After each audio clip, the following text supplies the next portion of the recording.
ನಂದೇ mistake. So ನೀವು ಯಾರು ಈ ಮಿಸ್ಟೇಕ್ ಮಾಡಬೇಡ್ರಿ. ಹೈ ಸ್ಪೀಡಲ್ಲೆಲ್ಲ ಹೋಗ್ತಿರ್ತೀವಿ, ಅವಾಗ ಏನಾರ ಡಮ್ ಅಂದ್ಬಿಟ್ರೆ ಏನು ಮಾಡೋದು. ಗಾಡಿ ಯಾರು ಹಿಂಗೆ ತುಂಬ ದಿವಸ ನಿಲ್ಲಿಸಿರೋರು ಇದ್ದರೆ ಅವಾಗ ರನ್ ಮಾಡ್ತಾರೆ. ಈಗ ಸೈಜ್ ಅಪ್ಗ್ರೇಡ್ ಮಾಡಿದ್ರೆ ಏನಾರ ಪ್ರಾಬ್ಲಮ್ ಬರುತ್ತಾ ಏನೋ ಅಂತ. 100% ಲೈಟಾಗಿ ಬಂದೇ ಬರುತ್ತೆ.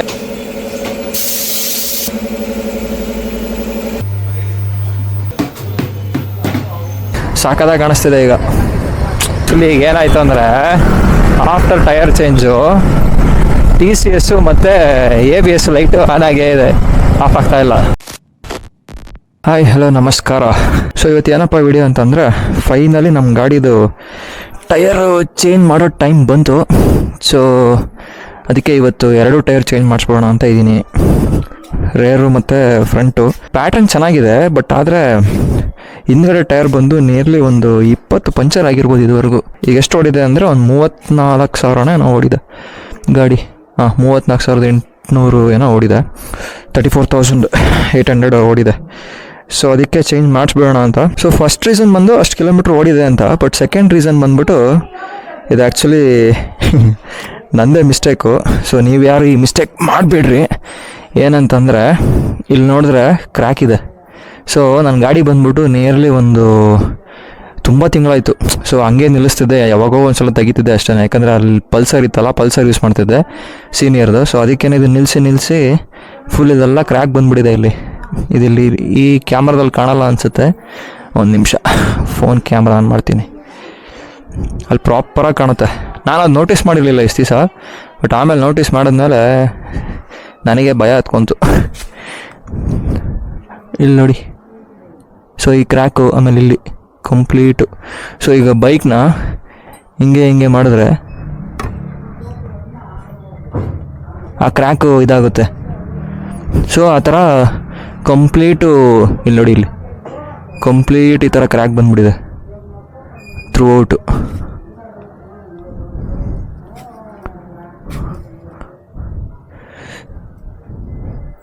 ಸೊ ಇದೇನಾರ ಸಿಟಿಲಿ ಓಡಿಸೋದಾಗಿದ್ದರೆ ನನಗೆ ಅನ್ಸಿದ್ದು ಟಯರ್ ಇನ್ನೊಂದು 10,000 ಬರ್ತಿತ್ತು ಅನ್ಕೊತೀನಿ. ಇನ್ನೊಂದು 10,000 ಬರ್ತಿತ್ತಿದ್ದು ಸಿಟಿಲೇ ಹೊಡೆಯೋದಾಗಿದ್ದರೆ. ಬಟ್ ನಾನು ಲಾಂಗ್ ಎಲ್ಲ ತೊಗೊಂಡೋಗ್ತೀನಲ್ಲ, ಸೊ ಆ ಒಂದು ರೀಸನ್ಗೆ ಚೇಂಜ್ ಮಾಡಿಸ್ಬಿಡೋಣ ಅಂತ ಟಯರು. ತುಂಬ ಅಂದರೆ ತುಂಬ ಪಂಚರ್ ಆಗಿದೆ ಹಿಂದ್ಗಡೆ. ಬಟ್ ಫ್ರಂಟಲ್ಲಿ ಬಂದ್ಬಿಟ್ಟು ಇದುವರೆಗೂ ಒಂದು ಪಂಚರು ಆಗಿಲ್ಲ. ಬಟ್ ಈ ಲೈನ್ ಇದೆಯಲ್ಲ, ಈ ಲೈನ್ ಹತ್ತತ್ರ ಬಂದ್ಬಿಡ್ತು ಅಂದರೆ ಟೈರ್ ಚೇಂಜ್ ಮಾಡಬೇಕು ಅಂತಾರೆ. ಸೊ ಅದಕ್ಕೆ ಸರಿ ಅಂತೇಳಿ ಚೇಂಜ್ ಮಾಡಿಸೋಣ ಅಂತ. ಈಗ ಬಂದ್ಬಿಟ್ಟು ಫ್ರಂಟಲ್ಲಿ 100 ಇದೆ, 100/80. ರೇರಲ್ಲಿ ಬಂದ್ಬಿಟ್ಟು 140/70 ಇರಬೇಕು ನನಗೆ ಅನಿಸಿದ್ದು. ಹಾಂ ಕರೆಕ್ಟ್. ಸೊ 140/70 ಇದೆ. ಸೊ ಈಗ ನಾನೇನು ಥಿಂಕ್ ಮಾಡ್ತಿದ್ದೀನಿ ಅಂದರೆ, ಸೊ ಇದು ಹಿಂದ್ಗಡೆ ಬಂದ್ಬಿಟ್ಟು ರೇಡಿಯಲ್ಲು, ಫ್ರಂಟಲ್ಲಿ ಬಂದ್ಬಿಟ್ಟು ನಾರ್ಮಲ್ ಇದೆ. ಸೊ ಅದಕ್ಕೇ ಫ್ರಂಟಲ್ಲಿ 110, ರೇರಲ್ಲಿ 150 ಮಾಡ್ಸೋಣ ಅಂತ ಇದ್ದೀನಿ. ಸೊ ನೋಡಬೇಕು ಹೆಂಗಾಗುತ್ತೋ, ಅಲ್ಲಿ ಹೋಗಿ ಶಾಪಲ್ಲಿ ಕೇಳಬೇಕು. ಸೊ ನಾನು ನಮ್ಮ ಫ್ರೆಂಡಿಗೆ ಹೋಗ್ತಿದ್ದೀವಿ. ಈಗ ಹೋಗಿ ನಮ್ಮ ಫ್ರೆಂಡ್ನ ಪಿಕ್ ಮಾಡ್ಕೋಬೇಕು, ಅಲ್ಲಿಂದ ಹಂಗೆ ಶಾಪಿಗೆ ಹೋಗಬೇಕು. ಇನ್ನೇನು JC ರೋಡ್ಗೆ ಹೋಗೋಣ ಅಂತ ಇದ್ದೀನಿ, ನೋಡ್ಬೇಕು ಯಾವ ಥರ. ಬಟ್ ನನಗಿದು MRF ಭಾಳ ಇಷ್ಟ ಆಯಿತು ಆ್ಯಕ್ಚುಲಿ. MRF ಟೈರ್ ಬಂದು ನಂಗೆ ಭಾಳ ಅಂದರೆ ಭಾಳ ಇಷ್ಟ ಆಯಿತು. ಬಟ್ ಇದರಲ್ಲಿ 150 ಮತ್ತು 110 ಸಿಗುತ್ತೆ ಅಲ್ಲ, ನಂಗೆ ಗೊತ್ತಿಲ್ಲ. 150 ರೇರಲ್ಲಿ ಓಕೆ, ಬಟ್ ಫ್ರಂಟಲ್ಲಿ 110 ನಾನು ನೋಡಿಲ್ಲ. ನೋಡೋಣ. ಸೊ ಅದಕ್ಕೆ ನೀವು ಗಾಡಿನ ತುಂಬ ದಿವಸ ನಿಲ್ಲಿಸ್ಬೇಡ್ರಿ. ಯಾಕಂದರೆ ಗಾಡಿ ಓಡಿಸಿ ಹಾಳಾಗೋದಕ್ಕಿಂತ ನಿಲ್ಲಿಸ್ಬಿಟ್ಟೆ ಹಾಳಾಗೋದು ತುಂಬ. ಮೋಸ್ಟ್ಲಿ ನನಗೆ ಕ್ರ್ಯಾಕ್ ಬರ್ತಿರ್ಲಿಲ್ಲ ಹಿಂದ್ಗಡೆ. ಇಲ್ಲಿ ನೋಡಿ ಕ್ಲೀನಾಗಿ ಕಾಣಿಸ್ತಾ ಇದೆ ಕ್ರ್ಯಾಕ್. ಹಿಂಗಂದರೆ ಆ ಕ್ರ್ಯಾಕ್ ವಿಸಿಬಲ್ ಆಗುತ್ತೆ. ಸೊ ಪಂಚರ್ ಆಗೋದು ಓಕೆ, ಏನೋ ಮಾಡ್ಬೋದು. ಬಟ್ ಈ ಥರ ಕ್ರ್ಯಾಕ್ ಇತ್ತು ಅಂದರೆ ಏರ್ ಫುಲ್ ತುಂಬಿಸಿದಾಗ ಹೈ ಸ್ಪೀಡಲ್ಲೆಲ್ಲ ಹೋಗ್ತಿರ್ತೀವಿ, ಅವಾಗ ಏನಾರ ಡಮ್ ಅಂದ್ಬಿಟ್ರೆ ಏನು ಮಾಡೋದು. ಸೊ ನಾನು ಯಾವಾಗಲೂ ಲಾಂಗ್ ಸಡನ್ನಾಗೇ ತೆಗಿತೀನಿ. ಸೊ ಈಗ ಎಲ್ಲದನ್ನೂ ಮಾನಿಟರ್ ಮಾಡ್ತೀವಿ ಗಾಡಿದು ಅಂದಾಗ, ಟಯರ್ ಮೇನಾಗಿ ಮಾಡಬೇಕಲ್ವಾ. ಸೊ ಅದಕ್ಕೆ ಸರಿ ಅಂತೇಳಿ ಚೇಂಜ್ ಮಾಡಿಸ್ಬೋಣ ಅಂತ.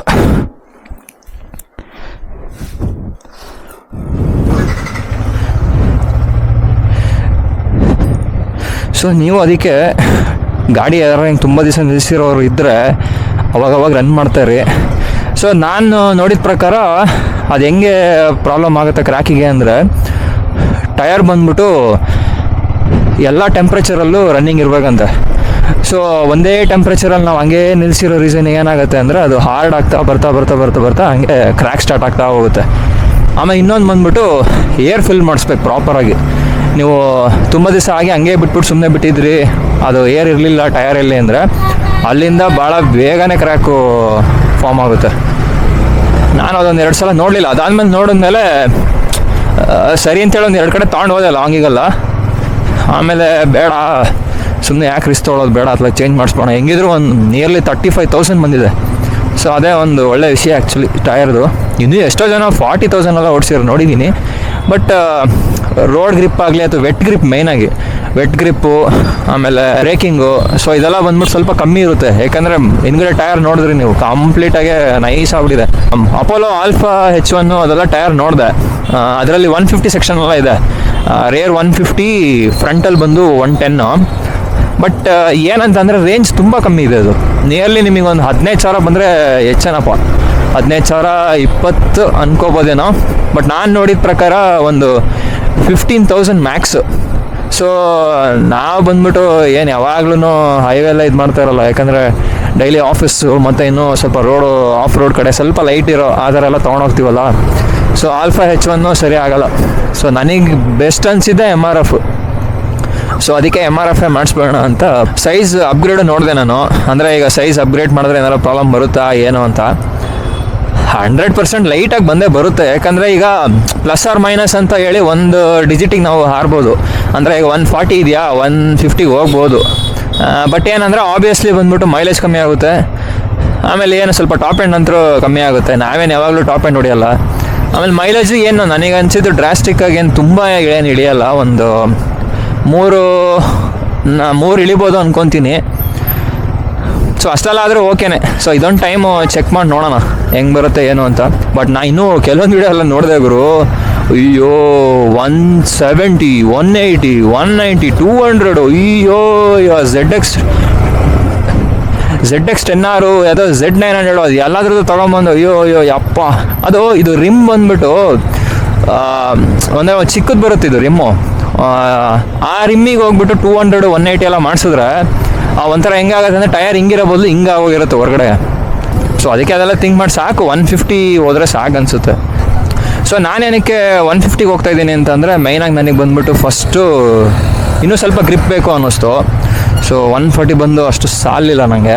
ಯಾಕಂದರೆ ನಾನು ಪೆನುಕೊಂಡ ಇನ್ನೂ ಎಷ್ಟೊಂದು ಕಡೆ ಎಲ್ಲ ಕರ್ವಿ ರೋಡಲ್ಲೆಲ್ಲ ಹೋದಾಗ ಸೊ ನನಗೆ ಇನ್ನೂ ಸ್ವಲ್ಪ ಗ್ರಿಪ್ ಇದ್ದರೆ ಚೆನ್ನಾಗಿರುತ್ತೆ ಅಂತ ಅನ್ನಿಸ್ತು. ಸೊ ಅದೊಂದು ರೀಸನು. ಸೆಕೆಂಡ್ ಬಂದುಬಿಟ್ಟು ಬ್ರೇಕಿಂಗ್ ಚೆನ್ನಾಗಿರುತ್ತೆ ಅಂತ ಕೇಳ್ಪಟ್ಟೆ. ಸ್ವಲ್ಪ ವೈಡ್ ಇರೋ ಟೈರಿಗೆ ಹೋದರೆ ಅದೇನು ನಾನು ಫೀಲ್ ಮಾಡಿಲ್ಲ, ಫೀಲ್ ಮಾಡ್ಬಿಟ್ಟು ಹೇಳ್ತೀನಿ. ಆಮೇಲೆ ಆಬ್ವಿಯಸ್ಲಿ ತರ್ಡ್ ಬಂದ್ಬಿಟ್ಟು ಲುಕ್ಕು. ಸೊ 140 ಸೆಕ್ಷನ್ಗಿಂತ 150ಲಿ ಸ್ವಲ್ಪ ಲುಕ್ ಇರುತ್ತೆ, ಅದು ಒಂದು. ಸೊ ಇದೇ ಮೇಜರ್ ರೀಸನ್ ನಾನು ಹೋಗ್ತಿರೋದು. ನೋಡೋಣ ಟಯರ್ ಹಾಕ್ಸಿದ್ಮೇಲೆ ಹೆಂಗಿರುತ್ತೆ ಅಂತ.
ಫ್ರಂಟಲ್ಲಿ ಎಷ್ಟಿರಬೇಕು? 32ನಾ? 30ನಾ? ಹಾಂ, ಬ್ಯಾಕು 33, 36 ಲಾಸ್ಟು. ಹಾಂ.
ನಾನು ಹೇಳಿದ್ದು ಇದೇ ಕ್ರ್ಯಾಕ್.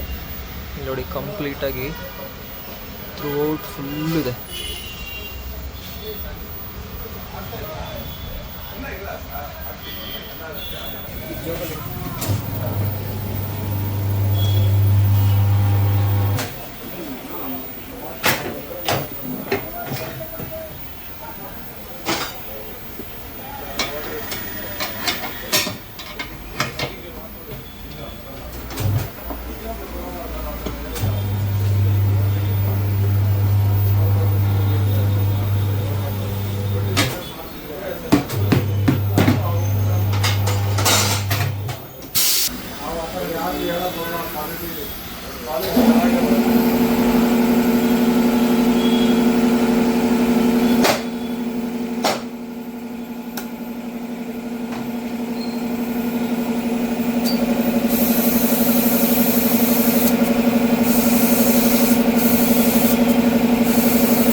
One hour later.